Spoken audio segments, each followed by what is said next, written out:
Vamos a dar inicio a la última mesa redonda de la sesión de esta mañana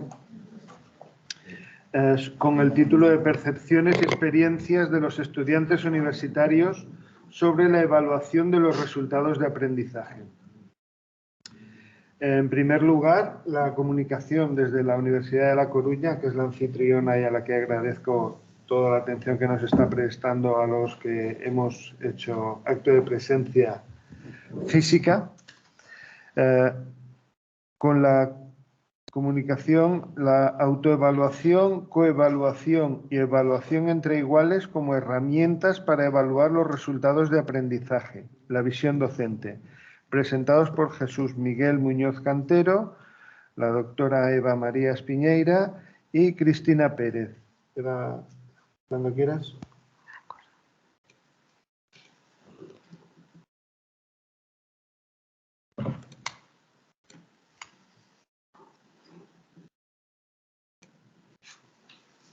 Perfecto. Antes de empezar, os pregunto si veis y escucháis. ¿Sí? Vale. Bueno, pues buenos días a todos y a todas. Iniciamos ya lo que es la última mesa redonda y, como veis, antes nos centramos en las percepciones, ¿no?, que tenía sobre todo el profesorado, y en esta mesa nos vamos a centrar en la percepción que tiene el estudiantado. Como introducción al objeto de estudio, pues vamos a empezar, pues diríamos que teorizando un poco, para que veáis el análisis que hemos realizado en este caso, que está centrado en la percepción del alumnado.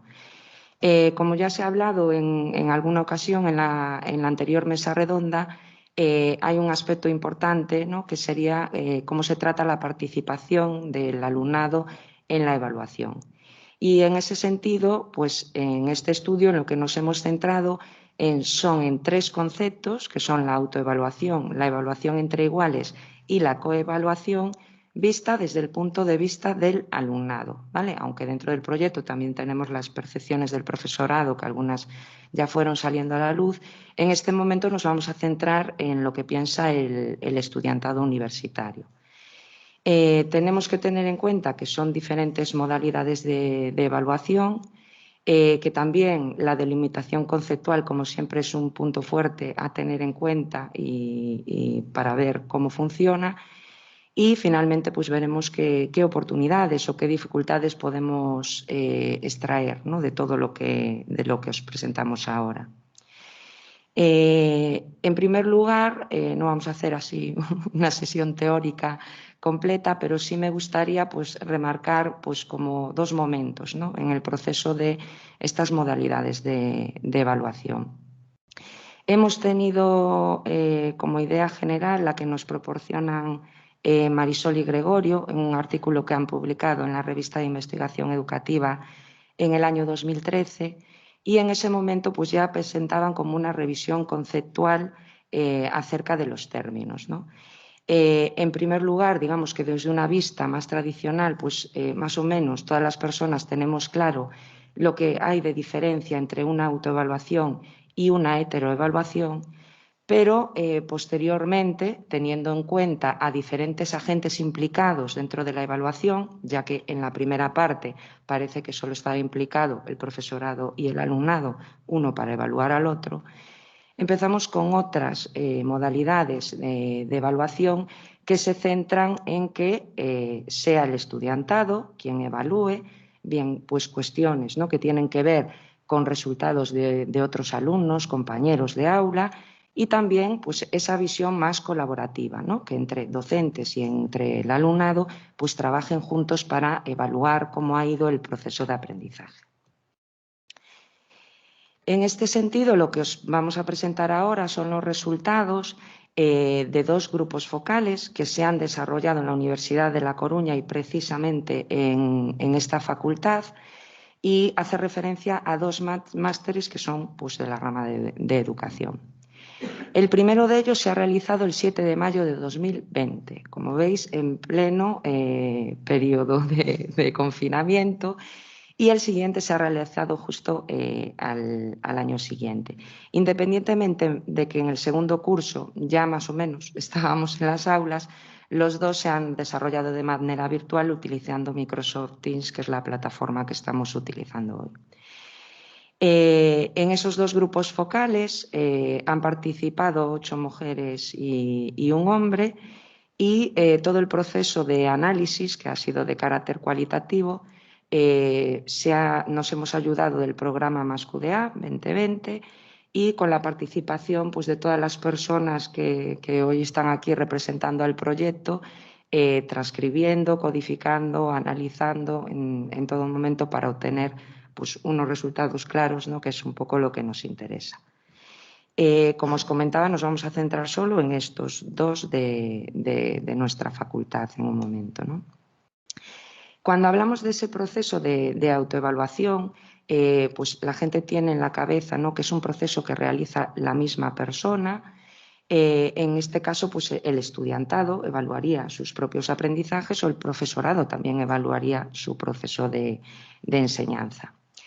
Hemos recogido también, como en la presentación anterior referida al personal docente, pues aquellos segmentos, informaciones que realmente creíamos que nos aportaban una información acerca de su percepción, ¿no?, de lo que ellos entendían.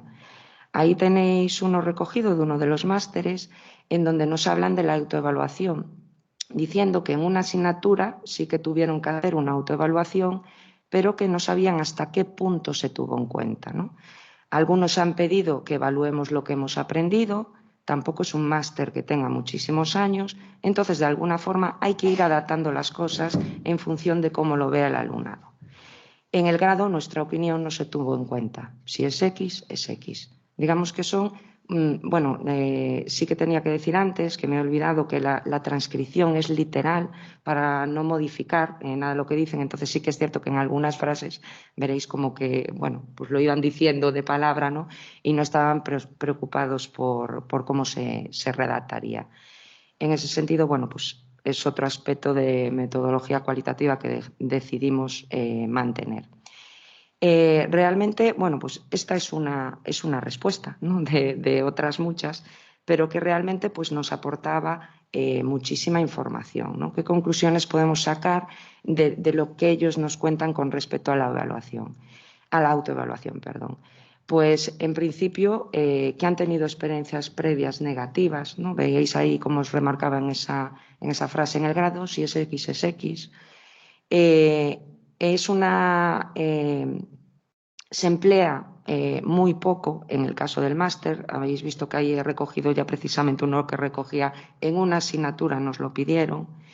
Y cuando se emplea, pues lo que nos cuentan es que se autoevalúa lo que se ha aprendido, cito textualmente, y no se tiene en cuenta, por otra parte, en la evaluación final, ¿no? A través del gráfico que tenéis a la derecha, que es una nube de palabras, digamos que lo que representa es un poco pues, esas respuestas que han dado y donde veis que pues, se repite básicamente ese por qué, ese para qué, ese sí, pero y también un poco lo que es el aprendizaje, ¿no? En segundo lugar, pues tenemos esa evaluación entre iguales. Nosotros la evaluación entre iguales pues la hemos entendido así, se la hemos expresado a ellos para que también tuviésemos respuestas, porque igual que en el caso del profesorado había veces que el alumnado también se quedaba que como que no entendía, ¿no? Entonces, para nosotros, pues los estudiantes evalúan las actividades, los objetos, los productos que van desarrollando por algún estudiante o un grupo de estudiantes, es decir, se evaluaría a un mismo nivel. Ahí tenéis, pues tenemos alguno más, porque sí que en el alumnado se ha volcado muchísimo más en explicar la evaluación entre iguales que lo que era la autoevaluación. Y veis que he resaltado pues, sobre todo eso, ¿no?, que tuvieron 2 asignaturas en las que tenían que dar su opinión, evaluar el trabajo de sus compañeros. Finalmente nos vuelven a decir, lo que no sé es que si se ha tenido en cuenta finalmente, ¿no? Podéis ver no solo ese, sino que otros. Este también ha sido algo que nos ha llamado la atención porque la mayoría del alumnado que se refería a esta modalidad de evaluación se refería a las exposiciones orales, ¿no? Que era el momento en la que el personal docente la emplea. Pero sí que la manera de hacerlo, pues también nos comentaban que a veces era hacer como una pregunta, ¿no? Que en ocasiones les daba esa inseguridad de si realmente la tenían que hacer para comprobar si estaban atendiendo a la explicación o si realmente pues, iba a formar parte de ese proceso de evaluación. En tercer lugar, también nos han transmitido que para ellos es una situación incómoda, ¿no? Se quejaban de que había veces que no sabían qué preguntarles, otras veces que tenían miedo de influir negativamente en la evaluación de sus compañeros y compañeras. Como no le veían ese resultado final, pues para ellos básicamente era algo que era contraproducente, ¿no? que realmente pues tampoco le daban así mucha importancia. Y luego, pues también hay cuestiones como más anecdóticas, ¿no? Cuando ya se explayan y empiezan a hablar así un poco con más soltura, que nos dicen pues como que no lo sabían, que no estaban informados de que eso iba a ser así y que de repente llegaron un día a clase y les dijeron, bueno, pues vais a evaluar al resto de compañeros. Para ellos esos momentos han sido muy complicados, es lo que nos transmiten. No se trata de una evaluación constructiva, no saben con anterioridad cuáles son esos criterios que tienen que emplear para evaluar, ¿no? Como veis, en la imagen que tenéis a la derecha, esto es un retrato del documento. Es un retrato en el cual se ven las respuestas que nos fueron dando de las 3 modalidades de evaluación. Y como veis, independientemente de la valoración que ellos hacen, se han centrado muchísimo más en hablarnos de la evaluación entre iguales y la coevaluación, que digamos que sería esa evaluación que queremos más participativa.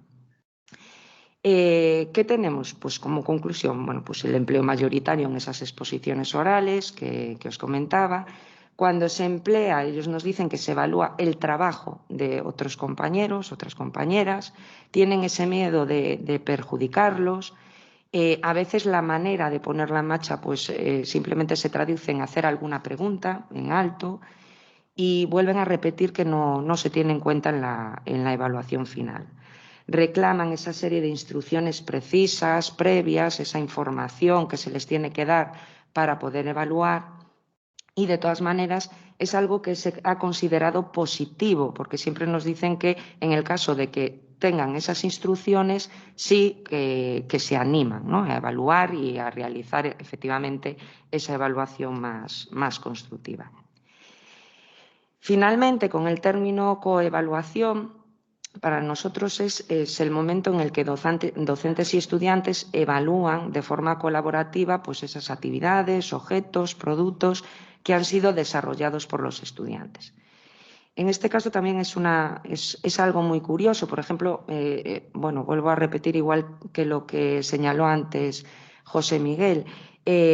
Son 2 másteres de una facultad de la Universidad de La Coruña. Claro, tendremos que esperar, ¿no?, a ver el resultado conjunto, esa confluencia entre universidades o esos pues aspectos variopintos, ¿no?, que pueden salir en cada una de ellas. Y aquí en este caso, pues una persona nos ha contestado que él cree que solo se hizo en una asignatura, pero más que una evaluación era lo que pensábamos sobre cómo había ido la asignatura y el curso, ¿no? Es una frase que realmente resume bastante ese desconocimiento, por una parte, y por la otra que realmente no saben si así se está haciendo bien o no se está haciendo tan bien, ¿no? Vuelven a reclamar, como veis ahora en este texto que os presento ahí, otra respuesta de otro estudiante, nos dicen que se debería tener en cuenta también la opinión del alumnado, lo vuelven a reclamar. Nos dicen que ellos también son críticos, que no por el hecho de que sean compañeros van a evaluar de manera diferente, pero sí reclaman esa información previa. En este sentido, como veis, en esta respuesta solo se hace referencia otra vez a que se le dé la oportunidad al alumnado de evaluar. Entonces, yo en este sentido casi lo veo como que están entendiendo lo mismo que en la modalidad segunda, ¿no? En este caso que tenemos aquí nos dicen, en una de las asignaturas creo que se explicitó muy bien y se nos decía, ¿no?, en qué iban a impactar esas evaluaciones, pero en la otra no se dejó muy claro. Creo que solamente lo iba a tener en cuenta como referencia, recalcan, como referencia. Por lo menos en una pues tuvimos más claro el porcentaje o el nivel en el que iba a llegar ese impacto de la evaluación. Los he recogido porque ellos han contestado a esto como si fuese una coevaluación, pero como veis, ¿no?, nos faltaría esa parte del rol del docente, lógicamente. ¿Esto qué nos lleva a pensar? Pues nos lleva a pensar si realmente se realiza esa coevaluación. Se señala que se evalúa su percepción sobre cómo ha ido el curso y la asignatura para referirse a la coevaluación, y se vuelve a hacer hincapié en esa importancia que tiene que tener el estudiantado durante todo el proceso. Para finalizar ya, ahí tenéis un modelo en el cual recogemos un poco pues, cómo es esa participación. Si os dais cuenta, aunque no los he comentado, pero porque me he centrado ya en lo que había, existe muchísimas personas que lo califican como inexistente, ¿vale?, que es algo que no existe en los másteres que se están implantando. Por eso recogía esos aspectos en los que decían, en una asignatura creo que se ha hecho esto, o me parece que ha sido así, ¿no? Y también señalar esa importancia de que se centraron muchísimo más en hablar de esos dos tipos de modalidades que serían más participativas que en el proceso de autoevaluación en sí mismo. Y para cumplir con el tiempo, yo finalizo aquí. Gracias.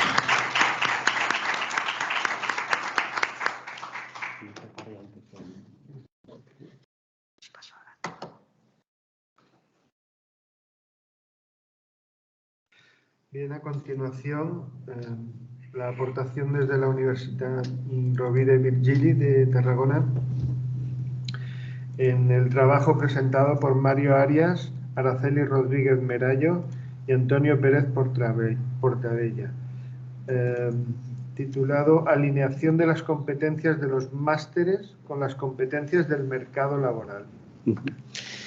Sí, desde el equipo de Tarragona, del proyecto FLOAS, hemos querido también aportar un estudio que nos ha parecido interesante presentarlo hoy en el seminario, que es la otra alineación. Durante todo el día hemos estado hablando de la alineación de los resultados de aprendizaje con las competencias y los medios de evaluación, pero aquí planteamos también la alineación con las competencias de los másteres con el mercado laboral.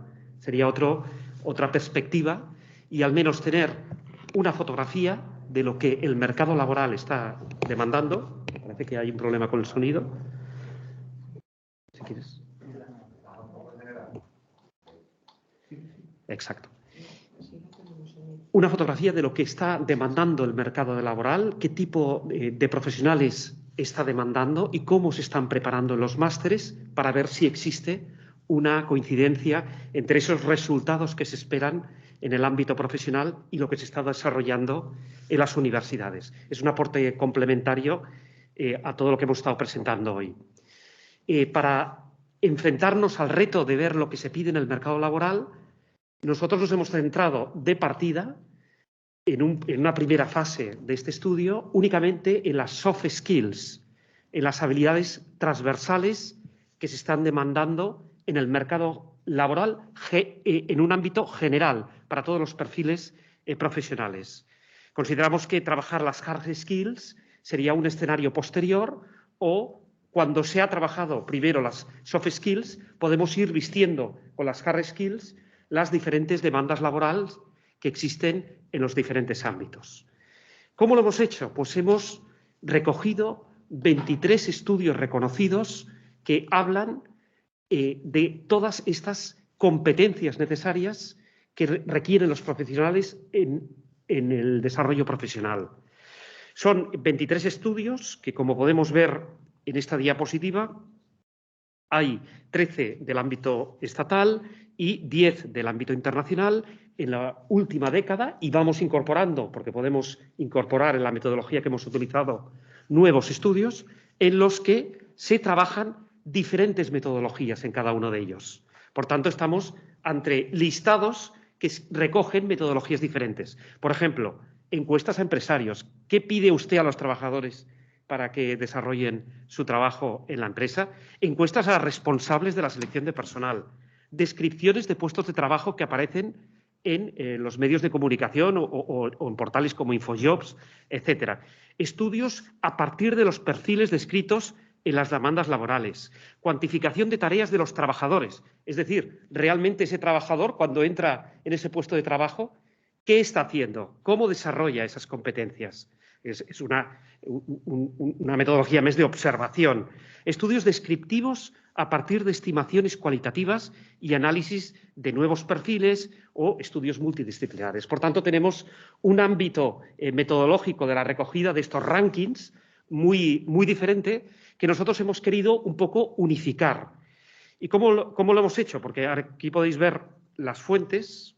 No puedo pasar la diapositiva.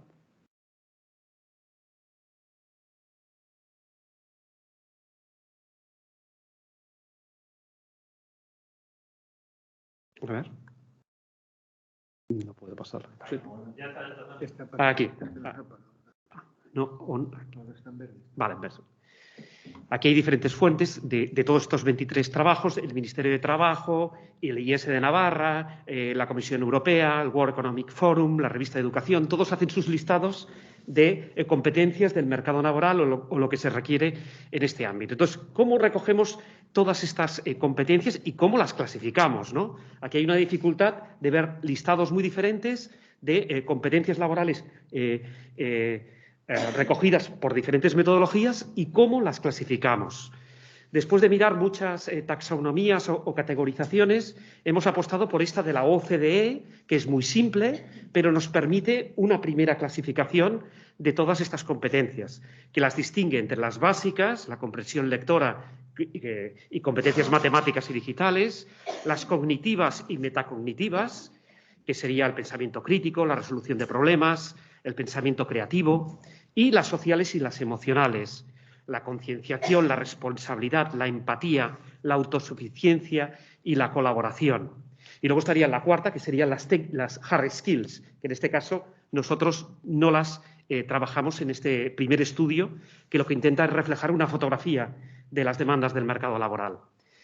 Y estas tres categorías de soft skills, nosotros hemos hecho una taxonomía de 14. Y esta es la aportación metodológica que aportamos de que estas, por ejemplo, en las básicas categorizamos idiomas, competencia digital, competencias básicas en comunicación y matemáticas, en las cognitivas, análisis de resolución de problemas y forma de decisiones, autocontrol, creatividad, etc. Ahí hemos categorizado estas 302 competencias que aparecen en todos los listados en esta clasificación, que es una manera de poder ayudar a presentar esta fotografía de lo que está demandando en verdad el mercado laboral.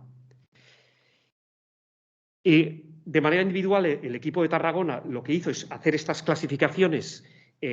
Cada uno iba intentando clasificar cada una de las competencias en estas categorías y luego, en consenso con expertos, llegamos a hacer el listado final y para hacer una fotografía final que nos permita generar una interpretación. Y aquí tenemos la fotografía. Tenemos una fotografía en la que hay una importante demanda de habilidades soft skill sociales y emocionales, con un 46%, que tendremos que preguntarnos luego cómo en los másteres se está desarrollando esos resultados de aprendizaje y cómo se están evaluando estas necesidades formativas. Un 41% de habilidades cognitivas y de metacognitivas, la creatividad, el pensamiento crítico, la resolución de problemas, y un 12% de básicas. En la clasificación que hemos presentado de 14 categorías, aquí tendríamos reflejadas, lo pongo de manera rápida, el conjunto de subcategorías en cada uno de estos tres grandes ámbitos, ¿no? Por ejemplo, la inteligencia emocional, el liderazgo, el trabajo en equipo. Todo esto en los másteres, ¿cómo se está planteando? Porque es verdad, y esta es la fotografía que tenemos de necesidades del mercado laboral, es la otra cara, Y ahora vamos a ver estos resultados de aprendizaje, estas competencias y cómo se evalúa en las universidades, ¿no? Y este es el reto. Aquí cogemos datos generales, por ejemplo, de Conameval de FLOAS, donde plantea que las competencias, de las 33.000 competencias que se han analizado, un 13% son competencias que anuncian algún elemento afectivo actitudinal, relacionados más con el segundo grupo que hemos visto. En cambio, los resultados solo aparece un 7,22. Las competencias anuncian mucho más temas actitudinales, éticos, de conflictos, pero luego los resultados no tanto. Y nos tenemos que preguntar también cómo se evalúa todo esto. ¿Cómo se evalúa? Este es el escenario, el proceso que a lo mejor nuestro equipo puede aportar de ver cómo estas soft skills se están evaluando e intentar asociarlas con esta fotografía del mercado laboral. Es todo un reto, ¿no? Aquí, por ejemplo, tenemos en el ámbito colaborativo, que serían las sociales, y aquí pasa lo contrario. Aparecen más en los resultados y menos en las competencias. ¿Y cómo se evalúa? Hablar en público es una competencia que tenemos que ir mucho más allá, porque el mercado laboral necesita personas comunicativas de verdad, que te utilicen la empatía, la asertividad. Vamos más allá, ¿no? en este escenario. Y aquí aparecen un montón de retos y una reflexión porque todo nos parece urgente, pero tenemos una presión por hacer un cambio transformacional, ¿no? de lo que es la educación. Y aquí, al menos en el ámbito, por ejemplo, en el ámbito de Cataluña, y seguro que en el resto de comunidades existe, estamos en una presión de las otras etapas educativas. Estamos viendo que las escuelas de primaria, todo el tema emocional, todo el tema actitudinal, lo tienen, educación 360 grados, la aula open space, todos estos escenarios que nos empiezan a llegar alumnos que llegan de proyectos de institutos o de FP dual, donde están en empresas y lo que quieren es aprender, igual que yo voy a aprender a nadar o a aprender un idioma. Yo lo que quiero es aprender, no quiero el título. Y están llegando alumnos que nos van a presionar para este cambio que es tan importante. Alumnos que quieren que los profesores también dominen las soft skills, que sean personas que generen entornos educativos, que generen esta atmósfera para desarrollar soft skills, no escenarios unidireccionales. Necesidades de coordinación de profesorado, hacer equipos que fomenten estos espacios colaborativos y, sobre todo, desarrollo de herramientas que contemplen una visión global del alumno en la adquisición de competencias y resultados. Estos dashboards, estas herramientas que nos permite ver no solamente en una asignatura, sino en el conjunto de la titulación, cómo el alumno va asumiendo sus resultados asociados con competencias, ¿no? Y, bueno, es todo un reto. Y esta es la aportación de Tarragona, ¿no? La visión de las demandas del mercado laboral, intentar hacer un esfuerzo por conectarlas con los resultados de aprendizaje y las competencias que se realizan en los másteres. Muchas gracias.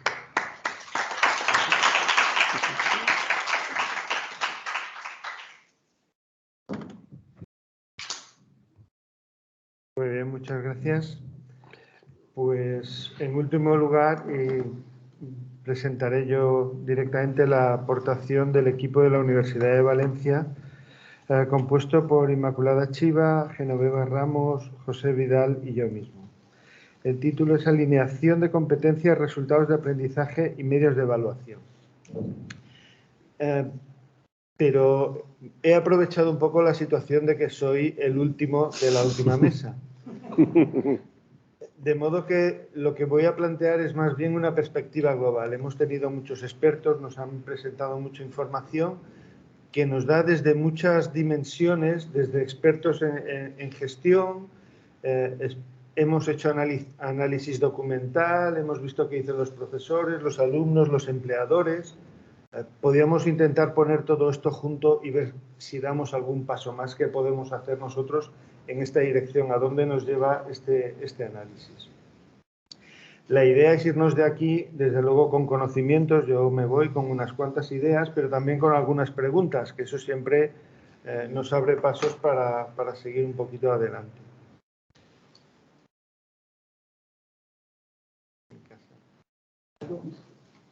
Te ha pasado a ti también. Es que a veces se apaga, ¿eh?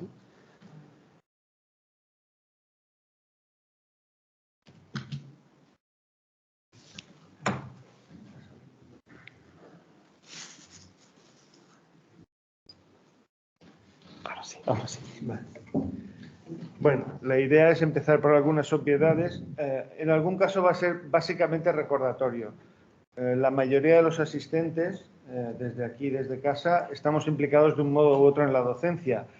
Y a veces conviene recordar cosas que son básicas y que seguramente sabemos y ponerlas todas juntas a ver a dónde nos llevan. Por eso voy a hablar un poco del contexto de todo esto que estamos diciendo, para qué, por qué, cómo nace, hacia dónde queremos ir, para acabar con esas otras preguntas. El origen del enfoque está muy vinculado, ya se ha comentado en alguna mesa anterior, con el Espacio Europeo de Educación Superior. Y lo que ha hecho ha sido aportarnos no solo un vocabulario nuevo que nos está dando problemas de comprensión en buena parte de los compañeros, nosotros también desde el principio, sino que eso implica nuevos conceptos y sobre todo una forma de cambiar la educación y que afecta a todos los niveles, desde cómo diseñamos los títulos, cómo organizamos las asignaturas, cómo nos relacionamos con los alumnos, qué les pedimos, cómo evaluamos. Pero esto siempre tiene un riesgo, y es que al final estemos cambiando todo esto, estemos usando un montón de vocabulario para seguir dando las clases igual. Es cierto que hay mucha gente comprometida, también es cierto que hay muchos que siguen haciendo lo que hacían. Yo estuve en la elaboración del libro blanco, hablábamos con compañeros italianos que ya habían implantado antes que nosotros, y decían, no, si seguimos haciendo lo mismo, cuando les pedíamos que nos contaran en qué consistía su aplicación. Sí, hemos rellenado más papeles, pero seguimos haciendo lo mismo. Entonces, esa parte yo creo que tenemos que tener cuidado. ¿Cómo nace todo esto? ¿Por qué nos hemos metido en todos estos conceptos nuevos? Pues esto nace a finales de los 80 y principios de los 90, cuando vemos que la economía europea está empezando a quedarse muy atrás, muy atrás. Tenemos un sistema social en Europa donde se conjugan tres cosas: la democracia, una cierta riqueza y que vinculamos eso con el estado del bienestar. Y eso, mantener eso es caro, hay que mantener la economía a un buen ritmo y no lo estábamos haciendo. Aquí a la izquierda en verde veis la parte que ya no tiene que ver con Europa, cómo ha crecido el resto del mundo y nosotros no seguimos el mismo ritmo ni de lejos. O en la parte de abajo, como la decadencia de Europa económica, estábamos como Unión Europea el primer agente económico y hemos ido cediendo. Aquí no están los últimos años donde China ha seguido creciendo, pero ya vamos claramente hacia atrás. Y quien gestiona esto dijo, hay que ponerse las pilas y hacer algo. Y para eso nos tenemos que centrar en el conocimiento y en la transmisión del conocimiento. Y eso es la universidad, crear conocimiento y transmitirlo. Podéis ver a la derecha, desde el punto de vista de las patentes, la Unión Europea es un enano que va encogiendo, comparando con las patentes que salen en Estados Unidos, en China, en los dragones orientales, etcétera. Y al final es verdad que hablamos de economía, de formación, etcétera, pero todo eso hay que pagarlo, los servicios sociales hay que pagarlos, la formación de los médicos hay que pagarlo, y al final todo eso también se trata de economía, como le decían al candidato presidencial americano.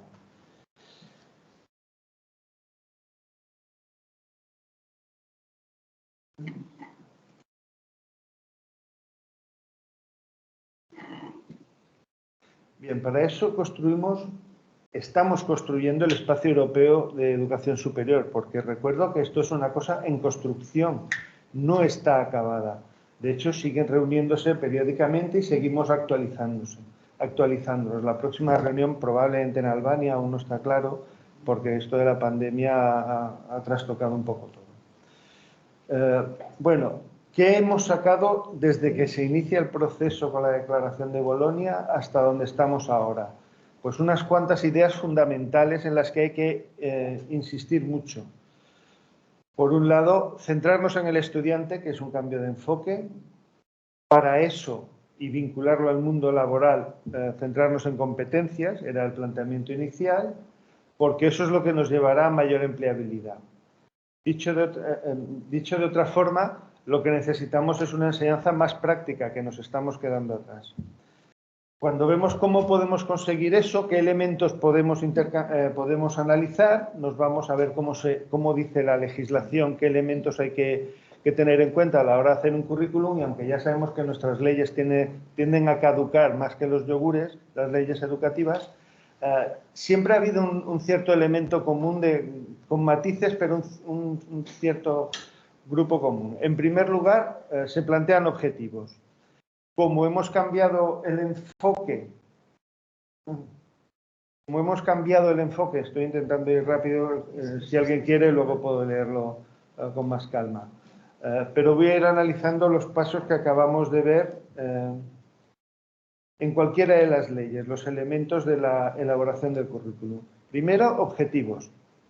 El problema de los objetivos es que es el planteamiento del profesor, que es lo que él pretende dar. Y por tanto, si el enfoque lo hemos cambiado a los alumnos, esto no es prioritario. Claro, al final no podemos olvidar que la enseñanza y el aprendizaje están vinculados. Y si queremos que aprendan algo, el profesor tiene que plantearse cómo enseñar. Pero deja de ser prioritario porque el enfoque ya está en los alumnos. ¿Vale? Un paso adelante. Además, son muy difíciles de medir, de modo que nos olvidamos un poco. Estarán ahí, pero nos olvidamos. Aparece el segundo elemento, que son las competencias. Ya va más vinculado a esa empleabilidad, que es el objetivo último, para que mejore la economía. Pero nos encontramos con varios problemas. Es un concepto tan amplio que incluye conocimientos, habilidades, actitudes, eso que Delors llamaba el saber, saber ser, saber... pero que sabemos que desde los años 70 que está más vinculado con el buen funcionamiento laboral, con que el éxito en la vida profesional, que la inteligencia, por ejemplo, que era uno de los predictores fundamentales, de modo que parece un elemento interesante para trabajar. Pero como se está empleando, como se propone emplear al principio, es en base a sustantivos. Es un enfoque un poco diferente y, como veis, las definiciones, os las voy a pasar rápido y no os recomiendo que os las leáis todas, pero al final son confusas, contradictorias, abstractas, y eso nos ha dado mucho problema a la hora de explicar qué es una competencia, cómo medirla, porque tampoco está tan vinculada a la parte práctica, etcétera. Por tanto, se ha ido desarrollando un nuevo elemento, que es el de resultados de aprendizaje. Repito, estoy recordando un poco obviedades para ir vinculándolas unas con otras. Aquí las definiciones tampoco os lo recomiendo, pero lo tendréis a vuestra disposición. Son mucho más homogéneas, se refieren a cosas medibles, más prácticas, más específicas. Parece que esto nos puede solucionar algo más. Podemos concretar y ponernos más de acuerdo. Bueno, es un buen elemento, además es fácil, mucho más fácil de explicar y de hacer. Sabemos que tiene que haber un verbo, un objeto y un contexto. Y con eso vas haciendo los resultados de aprendizaje de una titulación o de una asignatura. Además, empiezan a salir rápidamente manualitos que te dicen, dependiendo del nivel de complejidad en el que te quieras mover, si quieres empezar por lo más básico y ir a lo más complejo, usa frases que tengan este verbo, de modo que tenemos un manual para poder hacer esto, poder transmitirlo bien y formar de una manera distinta como empezamos a hacerlo con competencias, que era un tema tan abstracto que se nos perdía la gente. En estos niveles de complejidad ya sabemos que podemos ir buscando unos que sean más básicos e ir hasta los que implican niveles cognitivos más amplios. No solo cognitivos, también los hay sociales, etcétera, pero debido a la velocidad vamos aquí. Todos estos elementos que hemos visto hasta ahora están vinculados. Dependiendo del resultado de aprendizaje, seguimos adelante con esos elementos, lo enseñaremos de una forma y lo evaluaremos de una forma que está vinculado con las dos anteriores. Es lo que estábamos llamando alineamiento, alineación entre los distintos elementos. Parece que el modelo va quedando más claro y más fácil. El último de esos elementos es la evaluación. Y la evaluación es un elemento muy importante porque tenemos una frase tradicional que se mide lo que se hace y se hace lo que se mide. Al final consigues lo que estás midiendo. Muchos de los que estamos aquí somos profesores universitarios y sabemos cómo nuestra actividad profesional nos la cambia la normativa de sexenios. Que te dicen que ahora tienes que hacer JCRs, pues a buscar qué revistas están en JCR. De modo que la evaluación es un elemento muy potente de política educativa para cambiar las cosas. Como antes comentaba, hay que tener cuidado porque estamos hablando ahora de la perspectiva del profesor, que no es exactamente la misma que la que plantean los alumnos. Aunque al final empieces por evaluación o acabes por evaluación, tienes que tenerla como elemento base, y por eso la importancia que le estamos dando en este proyecto. Por tanto, para conseguir esos resultados de aprendizaje, que parece que es una cosa más práctica y más vinculada al mundo laboral, a la empleabilidad, a esos objetivos que teníamos desde el principio, podemos trabajar con actividades formativas y con cómo evaluamos. De modo que ya tenemos una alineación de todos los procesos, de modo que cada uno va vinculado con todos los demás y en base a uno se van eligiendo los otros. Pues nos falta solo un elemento. Ya tenemos un objetivo, vamos a buscar empleabilidad, crecer en riqueza en nuestra sociedad.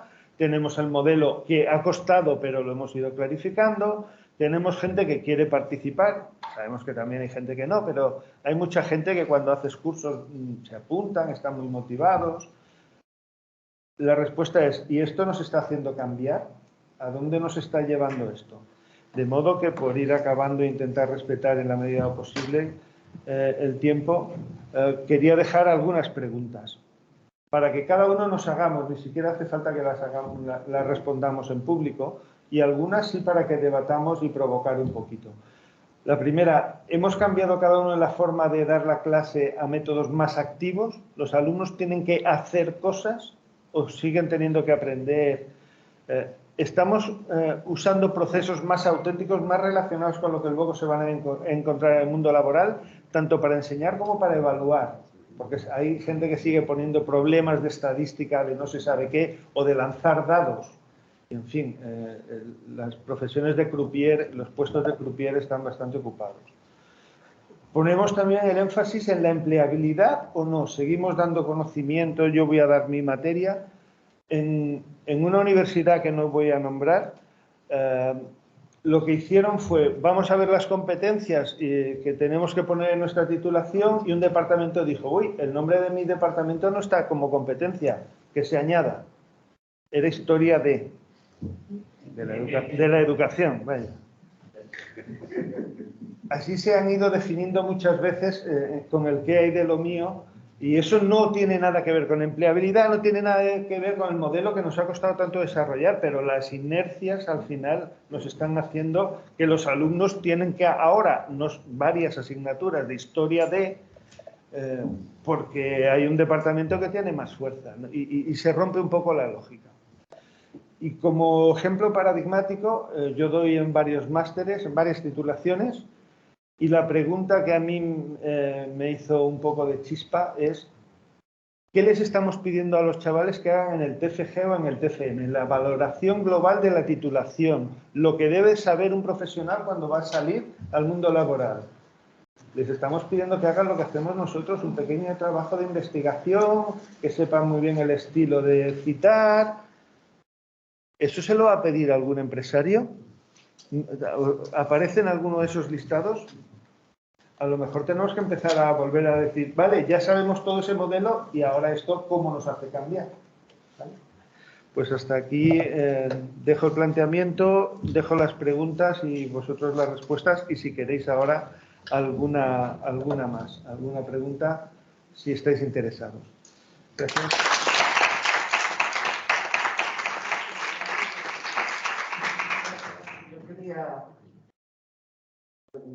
Sí, adelante. Es que me queda la última pregunta, porque sirven los TFG para los TFMs. Yo creo que es que partimos otra vez de un error de base, y es como están definidos los títulos en la memoria de verificación, porque los TFG son los TFMs, lo que se dice es que el alumno tiene que demostrar las competencias adquiridas a lo largo de su grado, de su máster. Estamos hablando otra vez de competencias. Y no estamos diciendo que en el TFG o el TFM el alumno demuestre lo que sabe. Bueno, entonces, ahí es que es necesario, creo que, reformular el modelo en el que se parte. Y ahora vamos realmente que hay que ir a demostrar lo que el alumno sabe hacer, que es lo que cree el empresario, ¿no? Creo que ahí está lo que habría que plantear. Y después, lo que hablaba Antonio, el tema de las competencias transversales. Yo cuando estuve ahí antes en la mesa, yo dejaba caer, cuando estaba la vicerrectora, que nuestros títulos, cuando nosotros enganchamos y hacemos las guías docentes y decimos, estas son las específicas, estas son las transversales, nos juntamos a lo mejor con 20 competencias en cada materia, ¿vale? Y eso es porque no hay, por ejemplo, en esas transversales, un resultado de título. Es decir, ¿en qué medida el alumno tiene que cumplir esa transversalidad o esas competencias de universidad? ¿Cómo se evalúan? ¿Cuál es el resultado? Están puestas de farol, porque quedan muy bonitas. Pero realmente, y seguramente trabajo en equipo y seguramente favorecemos el liderazgo con algunas actividades, pero queda ahí. Es lo que dicen los alumnos cuando, bueno, yo no me doy cuenta de que estemos trabajando esto, ¿no? Entonces yo creo que es necesario reflexionar realmente sobre lo que se está haciendo y transformar.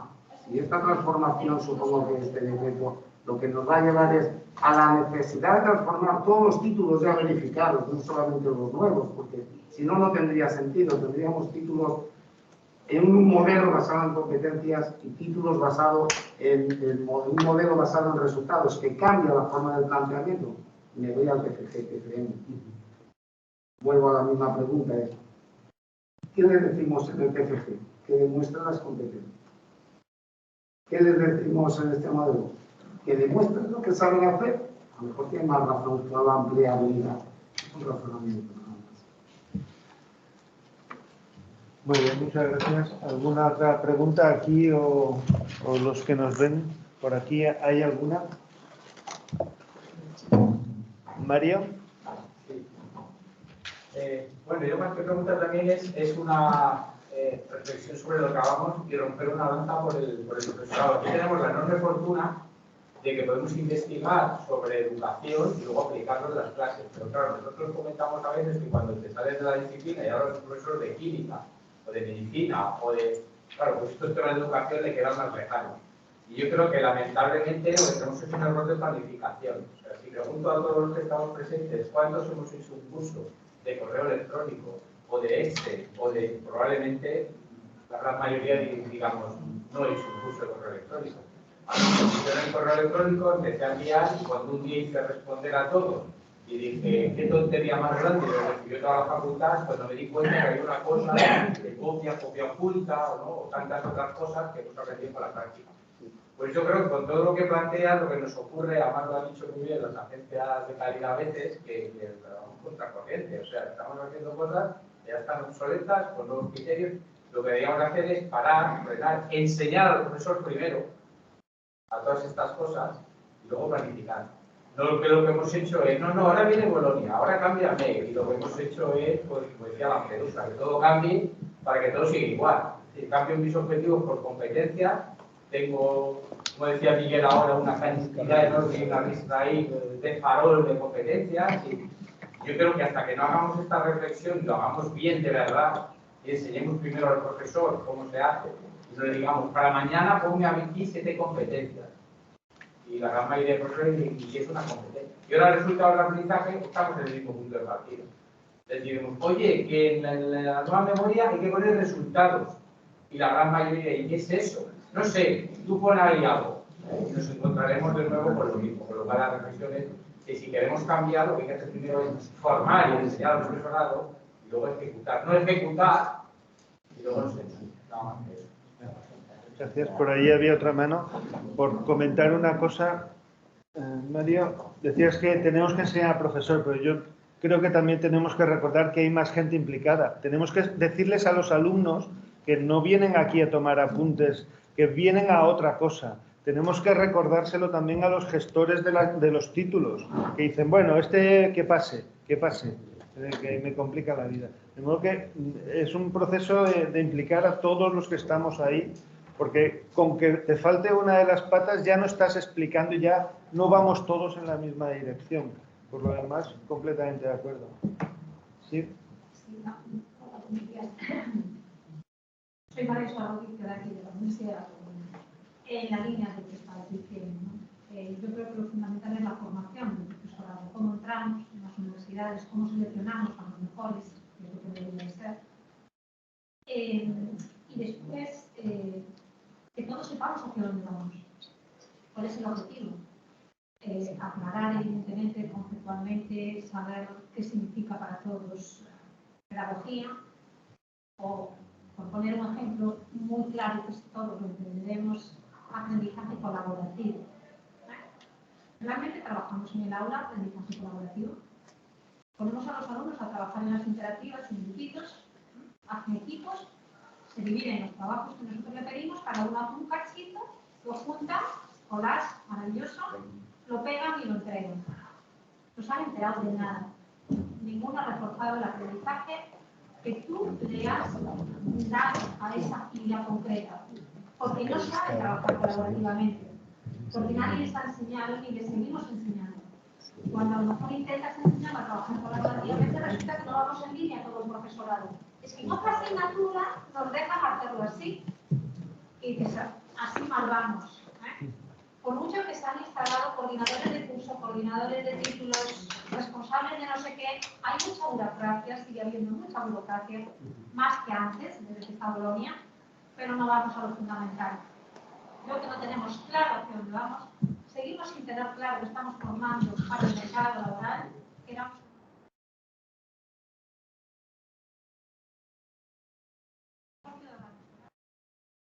una de las competencias transversales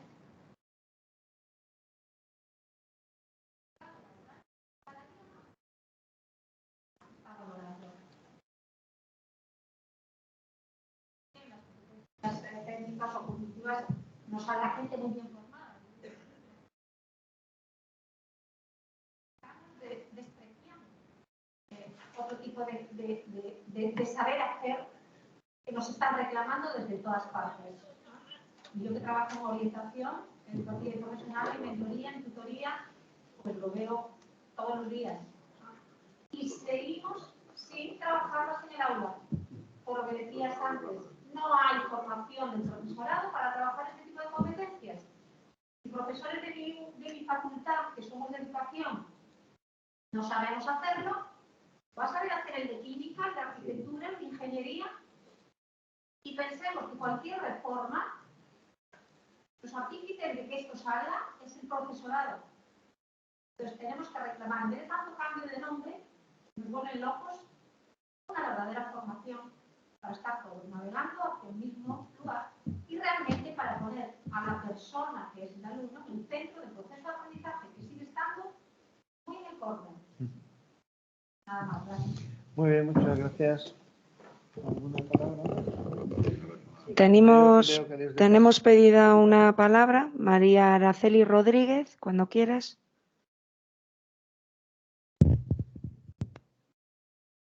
Hola, buenos días, gracias. Bueno, no veo desde el chat no se ve la sala, pero bueno, no importa. Yo solo quería hacer una reflexión muy breve.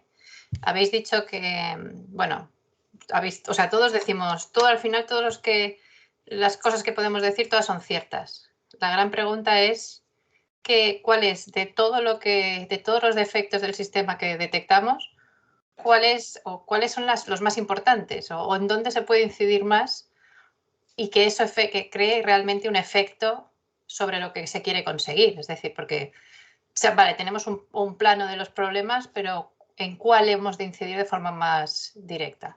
Yo lo que creo es que, la crítica que yo hago es que al final, lo habéis dicho, o sea, si el estudiante es el centro de la formación, pero ¿cuál es el centro del profesor? El centro del profesor son los JCRs, porque es en lo que se le está evaluando al profesor. Entonces, tenemos un sistema que le dice al profesor, oye, tienes que crear un sistema educativo centrado en el alumno, pero a ti te voy a evaluar por los JCRs.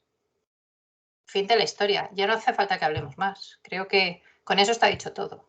Es un sistema absolutamente hipócrita. Así de claro. Bueno, gracias. Me parece muy interesante la jornada. Chao. Sí, creo que hay un acuerdo general en la sala y más allá, que decía. Gracias, Araceli. ¿Alguna más?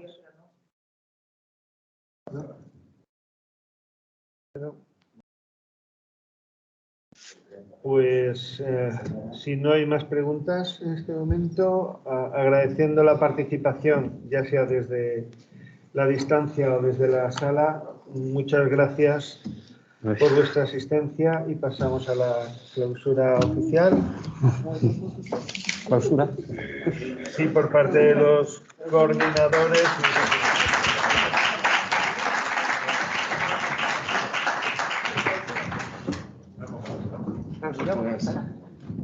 Sí.